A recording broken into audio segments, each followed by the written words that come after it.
নমস্কার, আপনারা দেখছেন পিবি নিউজ। আপনাদের সঙ্গে রয়েছে আমি, সাথেই নজর রাখবো এই মুহূর্তের খবরের দিকে।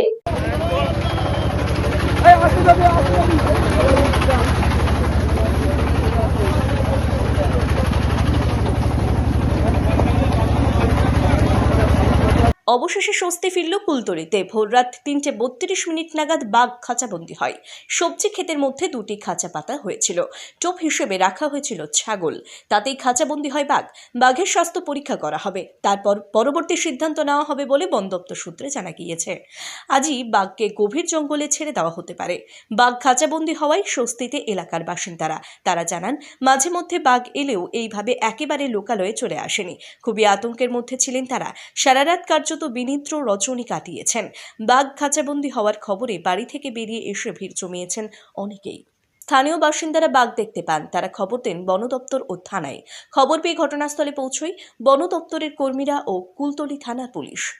বাঘটি যাতে কোনোভাবে রাতের অন্ধকারে গ্রামের মধ্যে ঢুকে পড়তে না পারে তা নিশ্চিন্ত করতে নাগিনাবাদ ৯ নম্বর মুলার জেটি ঘাটের কাছে গ্রামের দিক বরাবর নাইলনের জাল লাগিয়ে দেওয়া হয়েছিল। এর ফলে রাতে গ্রামে বাঘ না ঢুকলেও সকালে খবর মেলে নাইলনের জালের আশেপাশেই রয়েছে বাঘ। সেই মতো বাঘকে বন্দি করার পরিকল্পনা করা হয়। স্থানীয় টাইগার টিমের সদস্যরা বাঘকে বন্দি করতে গিয়েছিলেন। স্থানীয় সূত্রে খবর, সেই সময়ই টাইগার টিমের এক সদস্য গণেশ শ্যামলের ওপর বাঘটি হামলা চালায়, কামড়ে ধরে তার ঘাড়। সহকর্মীকে বাঁচাতে দলের বাকি সদস্যরা লাঠি দিয়ে বাঘটিকে আঘাত করেন, তাতে বনকর্মীকে ছেড়ে দিয়ে জঙ্গলের মধ্যে ঢুকে পড়ে বাঘটি। আহত বনকর্মী এসএসকেএম হাসপাতালে চিকিৎসাধীন। থাকবে কি করে? একটা ক্ষতিপূরণ মানুষ দিতে পারবে সরকার? ওই যা বলেছি ওই বলেছি, আমি সরকার এর কি নেবে নিক, মানুষ কত আতঙ্কে থাকবে? একটা ক্ষতিপূরণ মানুষের সরকার দিতে পারবে? হ্যাঁ, এর মানুষ সবসময় ভয় আতঙ্কে থাকবে। সরকারের ক্ষতিপূরণ কি দেবে? একটা মানুষের জীবনের দাম দিতে পারবে? দেখুন, বাঘ বাঘ শুনেছি, জঙ্গলে বাঘ বাস করে সুন্দরবনে। তো আমাদের এই যাবৎ বয়স পর্যন্ত আমরা কোনোদিন বাঘ দেখিনি নিজে চোখে। তো এই প্রথম আমরা সচক্ষে দেখলাম বাঘ, এবং আমাদের এলাকার অনেক মানুষ যারা আছেন তারাও বাঘ দেখেন, এই বাঘ দেখলো।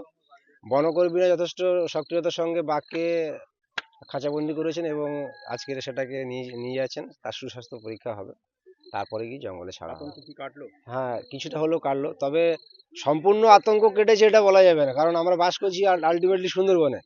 তো এইটা নিয়ে এই শীত সিজনে 5 থেকে 7 দফা বাঘ পেরিয়েছে, তবে আমাদের বাড়ি সংলগ্ন পেরিয়েছি ফার্স্ট টাইম। আমাদের যে সেন্সাসটা হয়েছিল, তো সেই ক্ষেত্রে তো আমরা দেখেছি কি বাঘের সংখ্যাটা বৃদ্ধি করেছে। অ্যান্ড এই কুলতলি ব্লকে তো আমাদের 17 বাঘটা রিপোর্ট হয়েছিল।